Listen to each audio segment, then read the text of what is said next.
How's it going, everyone? Welcome back to the English channel. So in today's episode we're going to take a look at word order. I know, fairly mundane stuff. Why aren't you telling us something that will blow our minds? You're probably saying. Well, I believe patience is a virtue, and the information found herein is crucial for understanding the videos I'm going to be making. In a kind of way, I'm regarding it as a prologue of sorts to a future series on inversion. Inversion, in case you don't know, is when the normal order of words in English gets shifted around. This happens in various situations and for various reasons, which you will discover in the upcoming series. Ultimately, if you can pull it off properly, you'll end up looking super smart and educated and everything, or arrogant and full of yourself. It depends who you're with. But I was thinking, to be able to show you inversion, I will need to explain what the proper order of words is. So that is what this video is all about. Alright?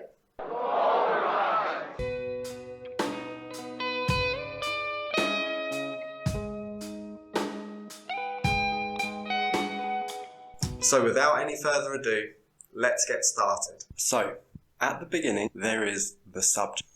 Everything begins with the subject. The subject can be a noun, i.e. a name given to a thing or a person. It could be a compound noun, which is two nouns connected, or a pronoun, or a noun phrase made up of a noun plus any adjectives used to add description to it.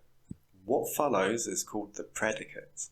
This is everything else in the sentence.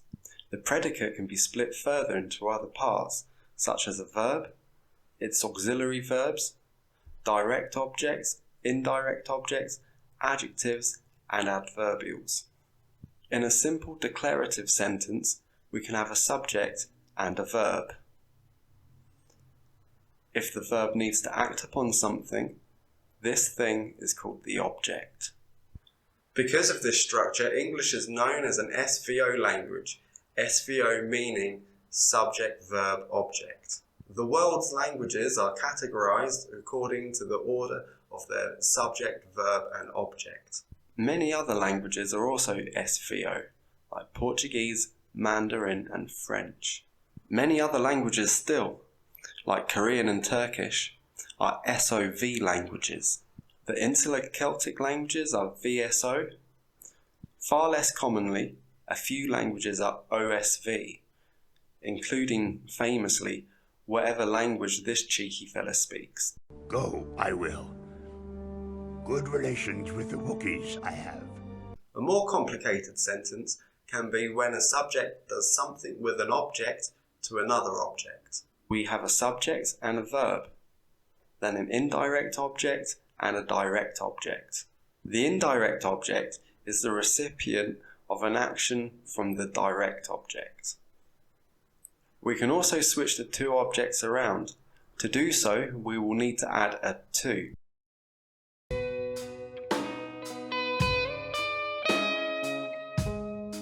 More complicated still, we can add other elements like adjectives, and these are usually, but not always, put before the noun. The adjective can go after the noun, but needs a linking verb like is, looks, seems, or becomes, etc. Some adjectives can only get used after a linking verb, and these usually begin with an a prefix, like alive and awake. When using more than one adjective, there is an order to them too, but that won't be the subject of this video. An adjective can also be a phrase too, and often they just consist of an adverb of degree and a following adjective. However, there are some other phrases called prepositional phrases that start with a preposition. We can see that they go after the noun they are affecting. Not all prepositional phrases are adjective phrases. They can also be adverbial phrases too, and even used as nouns themselves. The whole topic of types of phrases can be another video in itself, and I don't want to get too bogged down with it in a video about word order. And aside from adjectives, there are adverbials too.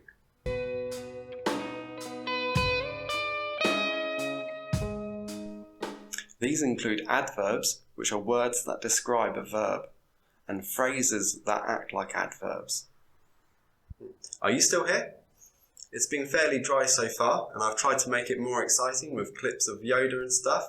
I hate to say it, but it doesn't get much more exciting than this. Luckily, there's only one more part left, albeit a rather long part, and then you'll be able to hear my outro music. Alright? Where in a sentence an adverbial is placed is, I would say, more complicated than for adjectives. And most importantly, they are more relevant to the topic of inversion. Adverbs and adverbial phrases fall into 6 basic categories. So, we have adverbials of time, like today, tomorrow, at 6 o'clock, on Tuesday morning. These tell when something happens. Then there are the frequency adverbs, which tell us how often something happens, like often, never, always, etc. We have adverbs of place and direction. These tell us where something happens or in which direction. We also have adverbs of causes and consequences, like however, therefore, or consequently. We have adverbs of manner, like quickly, beautifully, or sarcastically. And finally, adverbs of degree, which tell us by how much something happens and also its measure in quality. So words like first, second, or third, or enough, quite, and to. So depending on the type of adverb, they can go in various places, what are called initial position, middle position, and end position. This denotes the position in the sentence the type of adverbial will commonly go. Some types of adverbs can go in more than one position. If an adverb is in the initial position, it generally describes the whole sentence. If it's in the middle position, it is describing the verb that it's near. If it's in the end position, it is the fact the speaker wishes to emphasize the most. And of course, because it's the English language, there are always some exceptions. So, this shows the most common place for the adverb to go. We can see adverbs of time go at the end of the sentence, like the plumber will come tomorrow. Frequency adverbs are generally found in the middle position, but they can be found in the initial position and end position. Importantly, always, ever, and never don't go in the front position. Adverbs of place go at the end, but before the adverb of time. So, the plumber will come here tomorrow. Adverbs of consequence actually go outside the sentences, at the beginning and separated by a comma. Adverbs of manner often go in the end or in the middle if the clause is long. Degree adverbials like really, very, and quite go in the mid position. Others, like a lot or a bit, go at the end. A common combination of adverbs found in sentences are adverbs of manner, place, and time, and these are placed in this order.